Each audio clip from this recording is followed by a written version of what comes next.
Hello everybody, good afternoon. Magpapakain ako ngayon ng isang beses lang kasi ang program nila isang beses lang sila kakain ngayon kasi purga mamayang gabi. Pero yung ipupurga, yun lang certain individual. Yung lahat hindi ipupurga kasi once a month na pupurga, special lang to. Etong mga pogi. So meron kami ditong crack corn. Ganda oh. Ito, pag binili mo tong crack corn na to, hindi to maganda sa una. Marami tong mga unwanted na mga particles yung busal hindi natatanggal.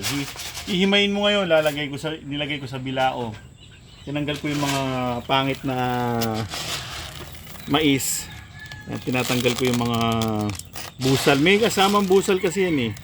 Tapos yung pangit ang kulay, tinatanggal ko na para hanggat maaari pero meron pa rin nakakaligtas kasi siyempre in the naked eye katulad nito. Natanggal na yan. Mas maganda linisin din para at least yung mga nakakain ng alaga yung medyo maganda yung pagkakamais niya. So naglalagay ako nito ng 1/4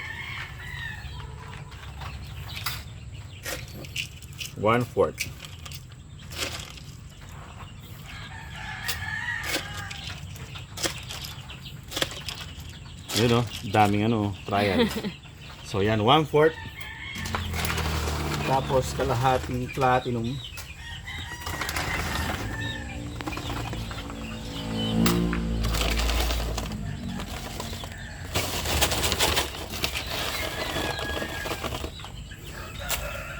Kalahating platinum.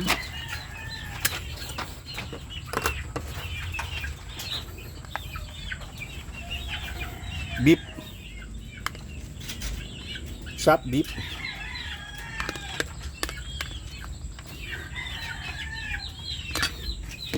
Tapos raisins. Konti lang.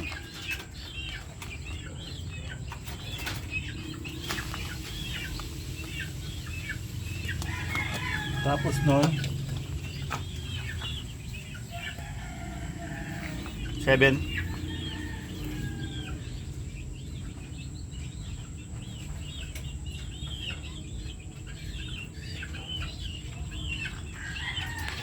drops. Okay.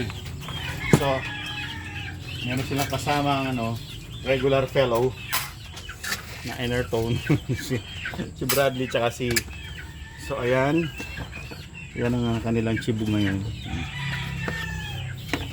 So yan ang special meal nila ngayon.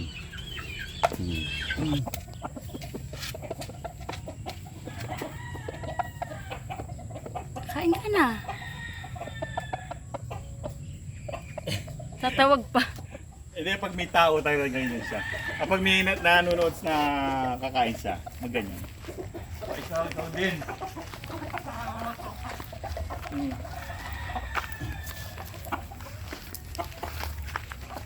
Pag pinapanood sila,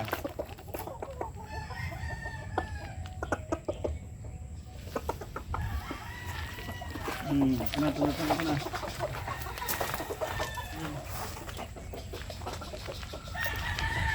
Ganyan din kapag pinapanood siya. Ay, ito medyo tanghali silang kakain ngayon. Kasi dahil sa magpupurga sila mamayang 9 ng gabi. Yan, yung raisins gusto nila. Raisins. So, meron silang platinum na protein pellets, meron silang corn para sa carbs, meron silang protein na galing dun sa chop na boiled beef, at meron silang vitamins saka sugar. So carbs din yun, yung raisins.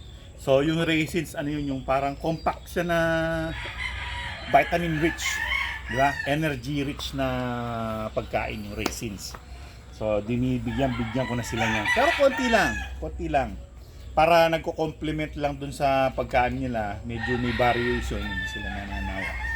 Yung katawan naman nila, galing sila dun sa saging at Yakult. na may protein pellets, yung platinum, umano yung katawan nila, yung medyo nagkaroon sila ng konting taba, bubuka yung katawan nila, carbs yun, tapos magpo-protein ka para sa, siyempre gagalawin mo na sila yun para maging macho, diba? So papainumin ko na sila, plain water lang sila, hindi sila nagkakaroon ng anumang vitamins sa tubig throughout the sa paghahanda, unless kapag mainit na mainit yun nagbibigay ka na ng electrolyte. Pero since malamig ngayon, hindi nila ganong kailangan yung electrolyte dahil hindi naman nawawala yung moisture nila. Actually matubig pa nga sila eh. Para balance lang, observe lang. Kung kailangan nila, bigay ka. Kung hindi mo na. Depende naman sa feel nung alaga. Yun ang pinag-aaralan ko. Nag-aaral naman talaga ako eh. Yun ang pinag-aaralan ko, yung paano sila, ano yung feel. Isang parang process na walang maka-perfect.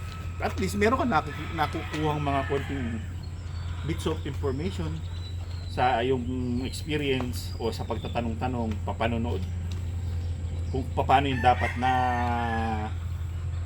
nila yung pag-asa sa hipo.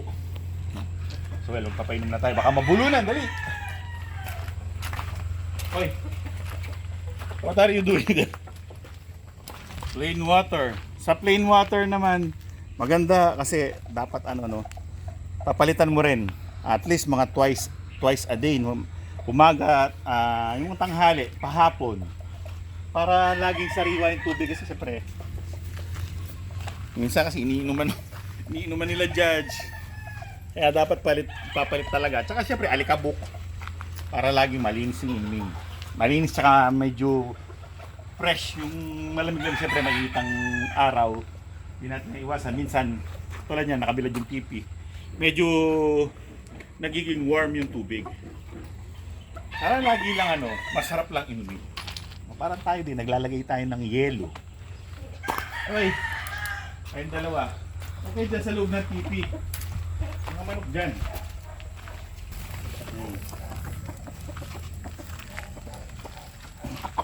Bakit marami yung tubig kong binibigay? Ayan Mas maganda kasi pag marami, mas matagal magbago yung temperature ng tubig. Mas matagal siyang malamig-lamig. Kapag konting tubig kasi konting init lang. Maligam-gam. Nagiging maligam-gam na yung tubig eh. Ayan, ang sarap niyang uminom na. Ito, ino-observe ko yung kanyang pot-i katulad nito. Ito, yung ikot niya. Ayan, medyo okay. Pero maganda mag-observe kapag umaga. Kasi marami siyang ipot. Titingnan mo kung anong malabsak ba o buo. Maganda yung parang medyo buo siya. Pero hindi naman yung sobrang tigasa, yung buo yung mga droppings tawag diyan. Inom ka na rin. Inom na rin yan. Sa ngayon, hindi pa ako magko-control ng tubig niya kasi hindi pa ito yung pinaka crucial moments of the game. Kaya ko lang sila kung gaano nila gustong uminom, hanggat gusto nilang uminom. Kasi sila mismo i-regulate naman nila yung sarili nila. Kung uhaw sila, iinom sila. Hey! Okay dyan sa loob. Favorite niya yung spot yan. Lagi siya dyan na hihiga. Yan yung pinaghigaan niya. Kasi dahil sa siguro masarap yung yung lugar. Kaya Mapresko, malamig. mapresko. Eto, nagtatanim kami ng tanglad sa tabi ng tipi. Pero yung tinanim kong iba, hindi tumubo. Hindi kasi tumubo eh. Ito lang yung napatubo namin. Noong tag-ulan nagtanim ako kasi natatapakan namin, hindi yung mga manok kasi hindi abot ng manok yan. Natatapakan, tsaka minsan lumulubog yung lugar, matagal yung baha. Dito, may certain places na merong konting paddle. siguro natsitsyempo rin sa... Pampaantay lamok lang naman. Kaya yan, tinanim namin yan dyan. Para siguro makakatulong dyan, yan din sa amin sa pag-control ng mga lamok. Ang sabi pero hindi ko pa naman yan napatunay. Mayroong mga lamok pa rin naman nandyan na gumagambala sa kanilang pagtulog. So ito yung mga tipi namin. Okay naman. So far, so good. Okay yung mga tipi. Ano lang, dumudulas lang to. Kailangan every now and then nilalagyan mo ng inaano mo ng papagaspang. Nakikita ba? Yan, yung mga groove show yun. Parang kaliskis. So ito ginagawa para lagi siyang Amboy. yan, lagi siyang naka-pesto. Boy, kaburin mo Ken. Boy. Meron pa akong natirang saging. Ito saging na to, syempre tapos na yung saging period nila. Yung tirang saging, ibibigay ko na lang sa kalahatan. Para meron din silang saging. Ito nga pala yung raisins na hinahalo ko kanina. Tinatagtad ko lang kasi malalaki naman yung butil niyan. Kung kaya magbibigay ng raisin ang laki di ba? Napakasarap pa naman.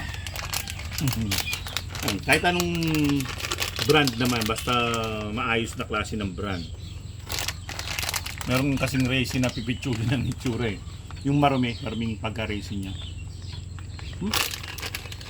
Sinahin natin yung para sa bonus. Mura lang yan. Well, mga kaibigan, yan ang aking special na pagkain. Second stage, yung first stage yung saging at Yakult. Heavy sa carbs yun kasi mas maraming saging na binibigay namin. Ngayon nag-a-up na kami ng protein. Kaya meron na siyang karne. Tapos lagyan namin ng konti nito. Yun. Hanggang sa susunod na episode. Maraming salamat sa inyong panonood. Paalam. Alam. Amboy, paalam.